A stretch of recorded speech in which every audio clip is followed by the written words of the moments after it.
tenemos el tema, no robes, trabaja.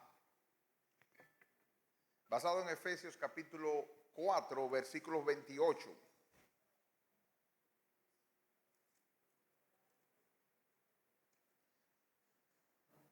Vamos a introducir el texto.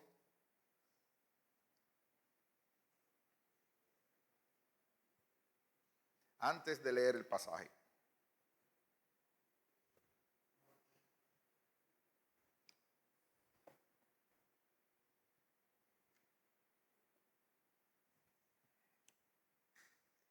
Vamos a hacer un examen en esta mañana. Un examen fácil de deducir. ¿Cuál es el elemento común entre la caída del edificio de La Vega Multiservice, la explosión de Vidal Plaza en San Cristóbal y la muerte de los pasajeros que iban camino a Bávaro ayer? Hay un elemento común, piénsalo. Vamos a dar un minuto. Tic, tic, tic, tic. ¿Sabes? Un mal trabajo. Un mal trabajo que derivó en un accidente que provocó problemas para otras personas que no solamente posiblemente fueron los afectados, sino otros que estuvieron involucrados junto con ellos. Y la Biblia le llama a eso, es una especie de robo. Porque hubo una forma de defraudar, una forma que debía haberse hecho y una norma que no se hizo. Así que, en contraste, lo que la Biblia nos llama es a ser diferentes como cristianos. Y lo que se ve en el pasaje de hoy, de Efesios capítulo 4, versículo 28, que en pantalla, Efesios 4, 28, el pasaje que leemos en esta mañana.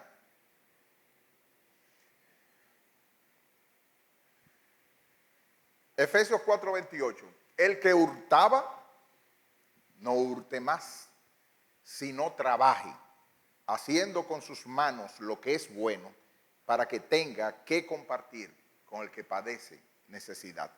Este es palabra de Dios. Oremos. Oh soberano Señor, tú que eres santo, apartado, muy limpio de ojos para ver el mal, apartado del mal, tú nos haces ver cuántas veces somos ladrones de gloria, cómo robamos, Señor, en todo tipo de cosas, y a veces no nos damos cuenta, Señor. Y tú nos llamas a ser diferentes, a vivir para Cristo, a mostrar la luz tuya en cada una de las cosas que nosotros tenemos. Padre, ayúdanos a no robar, a no defraudar, a no hacer un robo de tu gloria ni de las cosas que corresponden a nuestro trabajo, sino a trabajar adecuadamente, responsablemente, diligentemente, como tú nos llamas. Gracias, Padre Celestial, por Jesucristo, Señor nuestro. Amén. El apóstol Pablo escribe esta carta desde la prisión de Roma a la iglesia de Éfeso en Asia Menor, actual Turquía, dando gracias a Dios por ellos y exhortándoles a mantener la unidad de la iglesia gloriosa en Cristo Jesús, compuesta por judíos y gentiles. Y como parte de esa unidad, él llama a un cambio radical en nuestros estilos de vida. Es un desvestirse y un vestirse. El versículo 17 dice: esto pues digo y requiero en el Señor, que ya no andéis, esa no sea la costumbre como los otros gentiles que andan en la vanidad de su mente. Y él dice, versículo 22, en cuanto a la pasada manera de vivir, despójense del viejo hombre.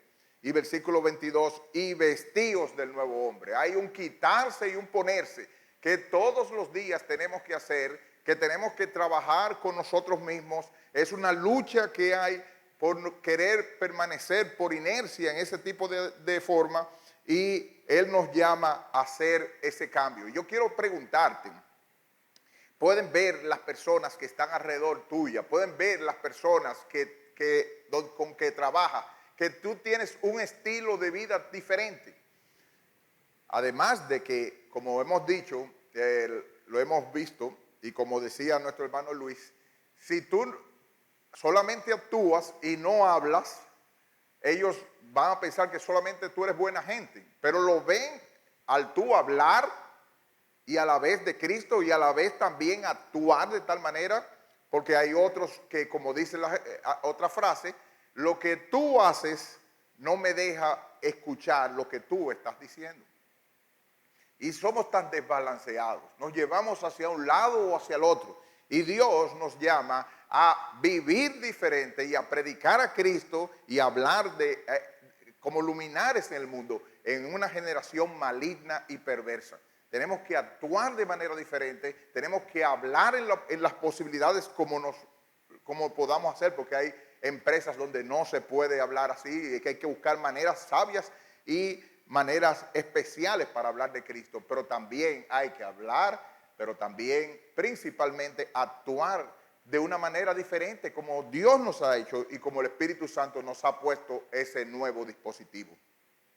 Y en esta ocasión, eso hay que desvestirse, hay que quitarse todo lo que implica un haraganear, un procrastinar nuestros deberes, un posponer nuestros deberes, como dice el dominicano, un amarrar la chiva, y tenemos que reemplazarlo por un trabajo y un estudio redentor.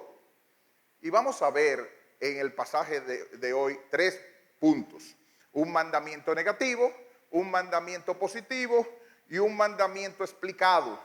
Y en base a eso tendremos algunas palabras de aplicación. Así que en primer lugar, vemos, esos son partes naturales de división del texto. En el versículo 28 vemos un mandamiento negativo. ¿Qué es lo primero que nos dice en la primera parte del versículo 28? El que hurtaba, no hurte más. Dice MacArthur, el robo en cualquier forma es un pecado que no tiene parte en la vida de un cristiano. El hombre viejo, termina la cita, el hombre viejo aprovecha las oportunidades de mejorar su situación en forma deshonesta. Es triste como nosotros escuchamos y la manera de ser que nos han enseñado y la cultura que nos presenta de que si nosotros lo hacemos de manera correcta y la manera como se debe hacer, no vamos a progresar ni vamos a adelantarnos. Eso es una falacia, eso es una mentira, pero está en la mente de todo tipo de cristiano, que la cultura en la cual nace viene y nos presiona y nos rodea. Este es el 8º mandamiento que en el decálogo, la ley moral de Dios: no robarás, no hurtarás. Y observa cómo de manera específica en la pregunta 142 del Catecismo Mayor de Westminster, esa es una manera en la cual los hermanos protestantes contestaron a la pregunta de qué prohíbe este mandamiento de no robarás. Los judíos, principalmente en los tiempos de Jesús, habían llegado a limitar el robar solamente a quitarle a alguien un objeto o algún ganado o algún tipo de cosas. Pero lo que el pecado implica de no robarás es no solo la parte negativa, y es más amplia de lo que nosotros pensamos, sino también a acompañarlo de manera positiva. No robarás no es solamente no le quitarás el dinero a una persona, implica algo más. Y yo quiero que todos nos veamos, porque de alguna forma u otra somos convictos de pecar todos los días, como muchos de los pecados, ofendemos la ley de Dios y a veces pensamos, pero yo no le he hecho nada mal y yo no mato, no robo, no. Pero vamos a ver que cada uno de esos 10 mandamientos, no lo vamos a ver hoy, sino el 8º mandamiento, como nosotros lo hacemos a diario, pecamos robando. Y el Catecismo Mayor de Westminster da sus implicaciones a la pregunta, ¿qué es lo que se prohíbe con no robarás? Dice, los pecados que se prohíben en el 8º mandamiento, además del descuido de los deberes exigidos. O sea, ya si nos descuidamos con los deberes, ya estamos pecando. Además de eso, el robo, el asalto, la estafa y el recibir cualquier cosa que haya sido robada. Ah, pero a mí me lo vendieron el celular a un precio buenísimo. Pero tú investigaste si estaba robado. No, yo no investigué. Ah, pero por inocente quedas culpable de robo. Los negocios fraudulentos, pesas y medidas falsas, cambiar los linderos. Esto nada más hasta aquí, pero tú te ganas tu chin. Ponlo ahí, el agrimensor te va a pasar. Injusticia e infidelidad en los contratos entre personas. Yo lo voy a hacer sentir mal, voy a cambiar la acusación y voy a mandar a hacer esta. O en cosas depositadas. La opresión, la extorsión, la usura. Te lo voy a prestar a más de lo que se debe. El vejamen en los pleitos, yo te voy a desconsiderar. Incursiones y despoblamientos injustos, el engrosar las ganancias para aumentar el precio. Ah, yo lo voy a dar al doble. Pero lo que se está pidiendo para el colmado, para lo que tú estás haciendo es esto. No, yo lo voy a hacer. Las ocupaciones ilegítimas y todos los demás medios injustos e ilegítimos de tomar o retener de nuestro prójimo lo que le pertenece o para enriquecernos a nosotros mismos. ¿Sabes qué más está incluido en no robarás? Las envidias, los premios desordenados que afectan los bienes terrenales. Ah, pues son mi cuarto. No, tú eres un administrador, como lo vamos a ver. Las preocupaciones y estudios sospechosos y detractores en cuanto a obtener, a conservar y a usarlos. El envidiar la prosperidad de los demás. ¿Y por qué no a mí? Ya tú estás robando. Le estás robando el mérito que debería tenerlo. Envidiar la ociosidad. ¡Ay, qué bueno! Sin tirar un solo tiro. La prodigalidad, o sea, el despilfarro y juegos costosos. Esos son mi cuarto. Y finalmente, todos los demás medios por los cuales provoquemos perjuicio indebido a nuestro propio estado externo y el defraudarnos a nosotros mismos del debido uso y comodidad de aquel estado que Dios nos ha dado. Así que bienvenido. Todos somos ladrones en alguna que otra forma. Entonces, además del robo directo, existen las tentaciones de evitar, dice otro autor, el pago de impuestos o los derechos de aduana, de comprar y vender de manera injusta, de no dar al trabajador lo que cubre sus necesidades, de hacer uso personal de los equipos y materiales que pertenecen a la empresa. Voy a hacer la tarea de la computadora de la empresa. Voy a utilizar la hoja y maquinilla de la empresa, la hoja de la empresa y la impresora de la empresa. Voy a coger el clip y la grapadora de la empresa. Estoy robando. Eso dice Dios. Cuando no se cumple el horario, es a las 8, pero yo sé que tengo que llegar, pues llego a las 9. De todas maneras no me están virando, estoy robando. Cuando y ahora que acabo de llegar, llegué tarde y además de eso yo tengo que hacer mi devocional porque tengo que, en el Señor, cuando a mí me están pagando para trabajar y no para hacer mi devocional. Levántese a las 5 a hacer devocional porque ese no es el tiempo para hacer devocional. Está robando. Cuando entonces llego, es que yo no he desayunado. O sea que entonces yo tengo que salir de la empresa necesitando y habiendo dicho y firmado que iba a cumplir el horario de tal hora, envuelto en la empresa, y me quedo bebiendo café, bebiendo agua, yendo al baño, maquillándome, qué sé yo cuánto. Estoy robando. Cuando además de eso, procrastino, pospongo, retrasando los trabajos, no haciendo la tarea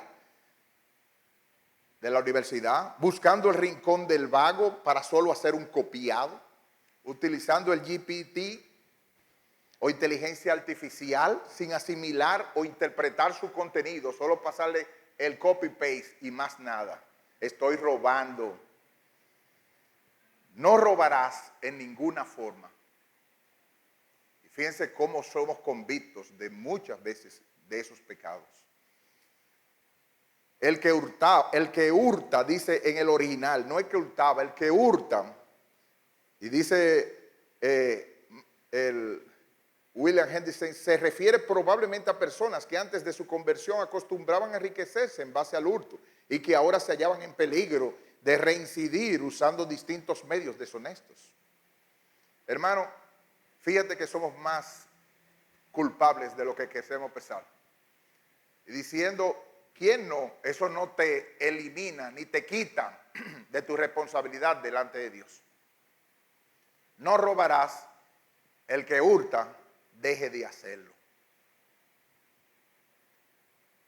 De manera nos lleva al segundo punto, que es lo opuesto que presenta la Biblia. La Biblia no solamente nos deja en no hacer, sino en vestirse del nuevo hombre, hacer las cosas en una manera en la cual nosotros tenemos que trabajar. Así que el mandamiento positivo, la parte B del versículo 28 dice, el que hurtaba, no hurte más. Entonces, si no, eso, de manera contraria, de manera opuesta, trabaje, haciendo con sus manos lo que es bueno. Trabaje. Pablo aquí afirma la dignidad del trabajo, el trabajo manual de todo tipo. La voluntad de Dios es que el hombre se esfuerce para cubrir sus necesidades. Y la pregunta del Catecismo de Westminster 141 implica de manera positiva, ¿qué quiere decirnos el mandamiento no robarás? Fíjense que es más amplio de lo que nosotros pensamos. No robarás o no hurtarás. ¿Qué quiere decir de manera positiva? De manera positiva dice, los deberes que se exigen en ese octavo mandamiento son la verdad, la fidelidad y la justicia en los contratos y el comercio entre las personas. Pagar a cada uno lo que se le adeuda.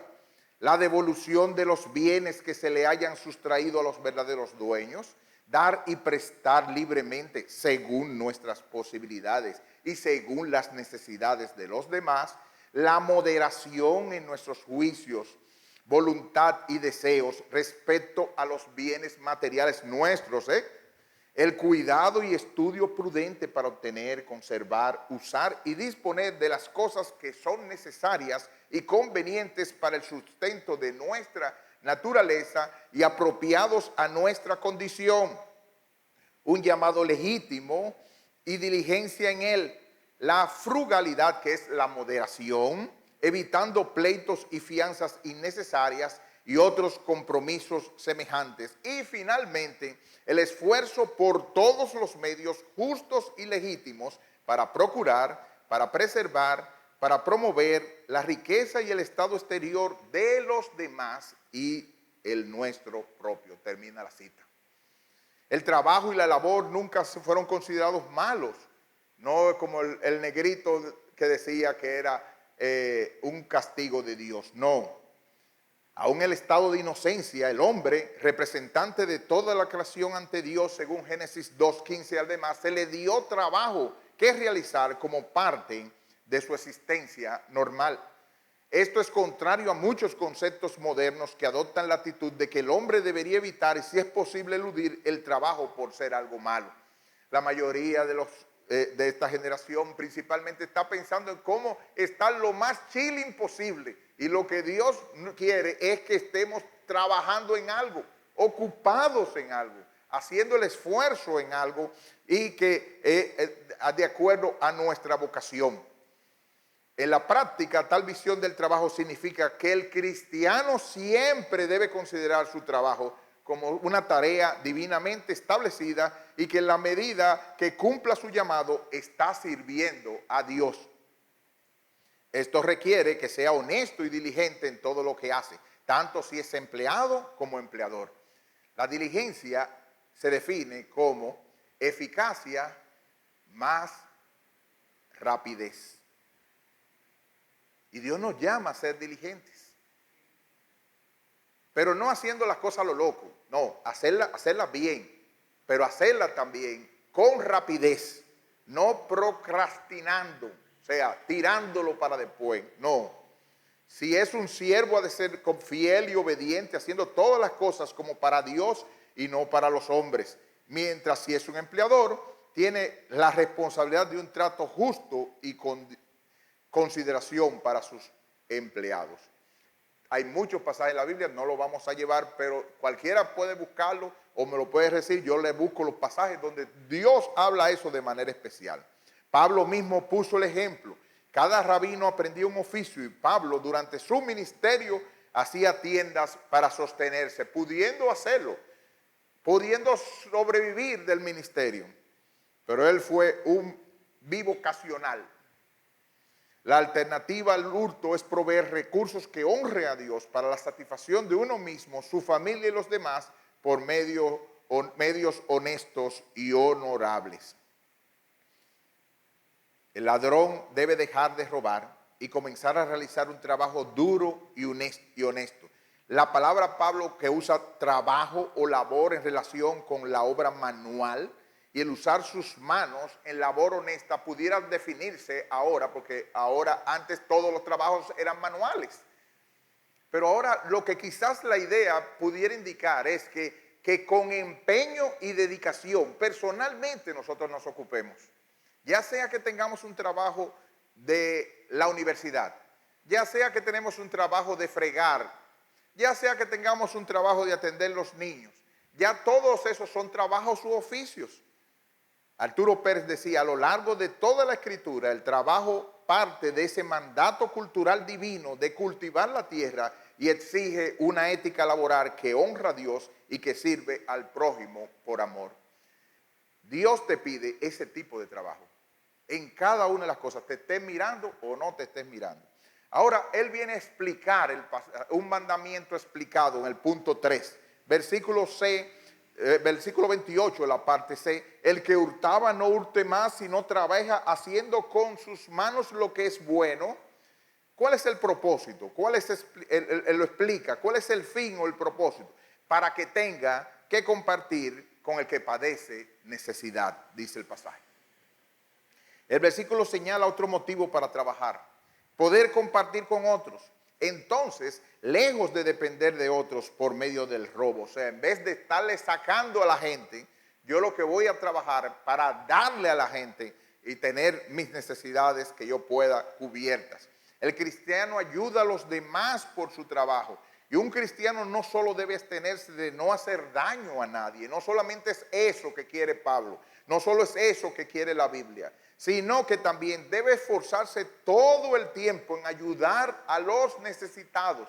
Lógico, sin que te tomen de tonto, pero también la primera intención que tiene que haber de un cristiano es ayudar a los de la familia de la fe y también a los necesitados. Como nosotros vemos Hechos 20, 33 al 35, vayan conmigo a ese pasaje. Hechos 20, 33 al 35. Pablo está dando su testimonio a los pastores de Éfeso, que los manda a llamar. Y ahora, hermanos, 33, dice: ni plata, ni oro, ni vestido de nadie he codiciado. Antes vosotros sabéis que para lo que me ha sido necesario a mí y a los que están conmigo, estas manos me han servido. Y en todo les he enseñado que, trabajando así, se debe ayudar a los necesitados y recordar las palabras del Señor Jesús que dijo: más bienaventurado es dar que recibir. ¿Sabes una cosa? Lo triste. Nosotros lo oímos, pero la cultura nos ha dañado tanto que le ponemos inmediatamente el sesgo, le ponemos el corte. Sí, pero yo no me voy a dejar de tonto, no le voy a dar nada a nadie. Inmediatamente. Primero reaccionamos y a veces decimos, sí, es verdad, hay que dar a los necesitados. En esta semana, ¿cuándo tú diste a los necesitados? ¿ah? Se mira como una norma, como algo lo más tranquilo posible. Ah, sí, la iglesia dio. Yo te estoy preguntando a ti. Entonces, el trabajo, que yo no estoy ganando suficiente dinero, entonces necesitamos conversar con las personas adecuadas para nosotros saber organizar lo que tenemos que hacer, pero tenemos que incluir dentro de ello eso. Pablo enfatiza el hecho de que el obrero no debe pensar solamente en sí mismo, sino también en su hermano, especialmente en aquel que sufre necesidad. El apóstol era un hombre tierno y extremadamente comprensivo, donde le hablaron siempre de ayudar al pobre y por supuesto que los ayudó. Ahora, si Dios nos pide eso, no quitarle a nadie, no ser ladrones en alguna forma, en ninguna forma, sino al contrario, un trabajo comprometido, diligente. Vamos a aplicar eso a nuestra vida. ¿Qué pide Dios de nosotros? Sí, y, ok, muy bonito todo lo que tú dijiste. ¿Y qué me está pidiendo Dios a mí? Oh, pero mucho. Primero, que decidas trabajar para Dios, no robar. Las enseñanzas sobre la vocación son facetas de la doctrina del sacerdocio de todos los creyentes. Esto no implica que cada cristiano es un ministro delante de una congregación o que no haga falta a los pastores. Por el contrario, significa que uno no necesita ser un pastor que tiene un llamado a proclamar la palabra de Dios para ser un pastor, para ser un ministro. Los reformadores decían, un cristiano, un ministro. ¿Qué es un ministro? Un ministro es un servidor. Un servidor en las áreas que Dios te haya puesto. Y si Dios no te ha llamado a pastor, te ha llamado a otra cosa. Y en eso tú tienes que ser un ministro, un servidor. Entonces, los granjeros, los zapateros, los jueces, los mercaderes, los soldados, los señores, los maridos, las mujeres, las madres, los niños, los estudiantes, todos son ministros realizando un trabajo espiritual en sus labores ordinarias, intercediendo en oración por cada uno con quien trata, trayendo la palabra de Dios en su vida cada día. Con humildad, Lutero hablaba de trabajar con humildad, procurando la excelencia laboral. Si tú eres estudiante, Dios no te pide que seas un estudiante mediocre, sino de acuerdo a lo que Él te ha dado, que tú tiendas hacia la excelencia. Tú tienes que ser el mejor estudiante dentro de lo que Dios te ha dado, porque tú estás viviendo para Dios y estás haciendo un trabajo para Dios.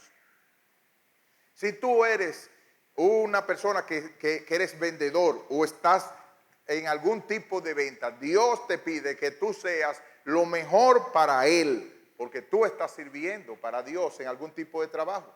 Si tú eres una ama de casa, si tú eres una madre, si tú eres en cada una de las cosas, Dios te está pidiendo que trabajes en manera especial para su gloria. Si tu madre te pide hacer oficios, tómalo como si Dios te lo pidiera, sin protestar, sin procrastinar. Y habla muchos pasajes en ese sentido. Si nosotros vemos Eclesiastés 9:10,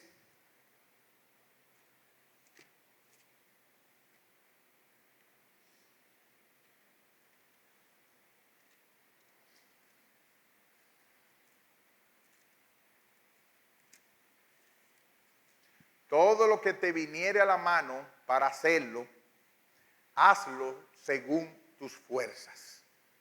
La idea es que emplees todo tu empeño en hacerlo. Si tú tienes que dar clase, hazlo con todo el empeño. Si tú tienes que vender, hazlo con todo el empeño. Si tú tienes que trabajar en un lugar, hazlo con todo el empeño. Tienes que estar involucrado en eso personalmente, no mirando la hora de salir para un minuto antes salir de la empresa. Proverbios 12:24. Si te fijas, es una manera radical que Dios está pidiendo que tú vivas y trabajes. La mano de los diligentes señoreará, mas la negligencia será tributaria. Si queremos amarrar la chiva, si estamos procrastinando, si estamos siendo lentos para eso, lo que va a pasar es que estaremos siempre abajo, puede ser que por alguna providencia pase, pero normalmente lo que dicen los proverbios es que va a pasar con regularidad. Pudiera ser que una persona diligente no tenga ni llegue a los recursos en el primer momento por la mano de Dios y por circunstancias, pero por regla general ocurrirá eso si somos diligentes. Proverbios 13:11. Las riquezas de vanidad disminuirán, pero el que recoge con mano laboriosa las aumenta. Si aplicamos el trabajo con sabiduría. Proverbios 14:23. En toda labor hay fruto, mas las vanas palabras de los labios empobrecen. Si solamente, yo quisiera de verdad montar un negocito, pero si nosotros de lo dicho para afuera y no ponemos mano a la obra, no vamos a echar hacia adelante. Así que Dios nos está pidiendo, en primer lugar, que te decidas trabajar para Él. Que recuerdes que al ser cristiano, Dios te está pidiendo que tú trabajes. Segundo, que trabajes para el bien común y de tu prójimo. Cuando un zapatero le preguntó a Lutero qué debía hacer para agradar a Dios con su trabajo, Lutero le dijo que se esforzara por hacer los mejores zapatos al precio justo por amor a su prójimo. Entonces, nosotros tenemos que poner empeño en eso, en redimirnos, en restaurar la creación. Y nosotros tenemos que trabajar para la agenda del quehacer científico, de la política, de la economía, de la cultura. El cristiano debe trabajar con excelencia, con puntualidad, con diligencia para glorificar a Dios y para señorear, dominar su vocación para el bien común y del prójimo, comenzando por sus hermanos en Cristo. Así que él debe buscar consejo, él debe ser diligente en cada una de las cosas que tiene que hacer. Si es cabeza de familia, principalmente él tiene que sostener, él tiene que proteger y tiene que liderar a su esposa en eso y a su familia. En base a eso, como penúltimo, él no debe caer en la arrogancia o el ingenuo triunfalismo de pensar que nuestro trabajo es capaz de transformar completamente a este mundo caído. Creo que fue Lutero que decía, trabaja como si Cristo viniera en 1000 años y espéralo como si Él viniera hoy. Una vez en Nueva Inglaterra, creo que es en un devocional en sus pasos, algo así es como se llama, junto a aguas de reposo, que en Inglaterra hubo un apagón grande. Eso fue ¿cómo se llama eso? Un eclipse, y durante ese eclipse todo el mediodía estaba oscuro y la gente pensaba en los tiempos de atrás, 1700, se va a acabar el mundo, Entonces pasaba la hora y en la Cámara, en la Gobernación y en la Cámara de Diputados sería así, de ese lugar, en Nueva Inglaterra, había una sesión, había que hacer algo, pero todos los diputados y todas las personas, todos los congresistas querían irse para sus casas porque se va a acabar el mundo y va a venir el día final. Entonces una persona, ahora no recuerdo quién fue, creo que fue un líder de los congresistas, dijo, no sabemos si es el día de hoy o si no será el día de hoy. Dejemos a Dios lo que Él disponga en su sola potestad y hagamos lo que corresponde en el lado de nosotros. Traigan las lámparas, vamos a trabajar. sea, la idea es esa. Nosotros lo que tenemos que hacer, no sabemos, vive como si Dios viniera dentro de 1000 años, pero espéralo como si viniera hoy. Nosotros pertenecemos a dos mundos y tiene que manifestarse eso en el reino de Dios que se ha acercado. Estamos en el ya y el todavía no, hasta que Cristo venga. Queremos el mundo transformado, pero cuando nos obsesionamos con nuestro trabajo y pensamos que esa transformación depende de nuestra obra, confundiremos nuestra vocación con nuestra identidad. No somos lo que hacemos, somos lo que Dios ha hecho de nosotros. Por eso necesitamos recordarnos el Evangelio cada día para poner nuestra esperanza no en nuestra obra imperfecta, sino en la obra perfecta de Cristo. Él vino a esta tierra, vivió la vida y trabajó la justicia que debíamos cumplir y murió en una cruz por el castigo que merecíamos por nuestros pecados, pero resucitó al tercer día triunfante y se sentó a la diestra de Dios y ahora ofrece salvación a todo aquel que cree y se arrepiente de sus pecados.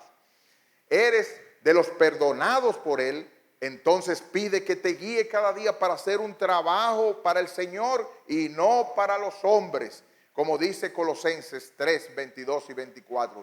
Vamos allá y con ese pasaje terminamos. Colosenses 3, 22 al 24.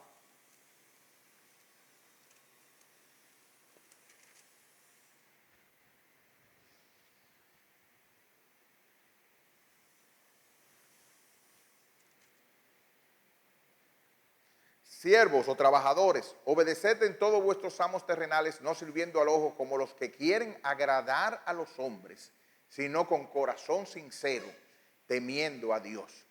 Y todo lo que hagáis, hágalo de corazón, entregados como para el Señor y no para los hombres. Ese es lo que Dios te pide. Alguien, siempre hemos dicho esa frase de los reformadores: trabaja todo lo que puedas, ahorra todo lo que puedas y da todo lo que puedas. Es para eso que Dios nos ha llamado. Y tú, hijo mío, amigo que nos visitas, si no has corrido hacia el Salvador, ¿qué tú esperas? Clama a Él, recibe su perdón hoy. No salgas sin haber clamado por misericordia, porque Él dice: el que a mí viene, en ninguna manera lo echaré fuera. Pídele que te perdone, que te salve de tus pecados y tendrás misericordia de aquel que se deleita en perdonar. Que Dios tenga misericordia de ti. Oremos. Padre Santo, perdónanos las veces que hemos sido ladrones de tu gloria. Hemos robado lo que te pertenece. Hemos robado el ser mayordomos fieles. Y hemos sido administradores que quieren robarse la gloria, la honra, el dinero, las posesiones. Decir: esto es mío. Y con ello, oh Señor, te hemos defraudado, te hemos robado. Perdónanos, Señor. Perdónanos también si hemos sido tan insensibles que no hemos ayudado a nuestros hermanos de la fe y al prójimo en general, ayudándoles según nuestras posibilidades. Te pedimos que tú nos ayudes a trabajar adecuadamente. Líbranos de los ídolos del corazón, de aquellos que solamente piensan en el hedonismo, en el disfrute, pensar solamente en mí mismo, pensar solamente en mi seguridad, en mi estabilidad, y todo eso convertirse en deseos que nos convierten en avaros, ladrones, tacaños, para no dar lo que corresponde a ti y no ayudar al prójimo. Ayúdanos, Padre Celestial, a ser trabajadores humildes, dependientes en el sentido de ti solamente, y poder obedecer, que si somos empleadores, no llenar a nuestros trabajadores de amenazas ni postergarles el dinero que tenemos que darle. Ayúdanos, Padre Celestial, a hacer un trabajo que identifique que somos hijos tuyos, diferentes, transformados por la gracia de Cristo. Todo te lo pedimos en el nombre de nuestro gran Dios y Salvador Jesucristo.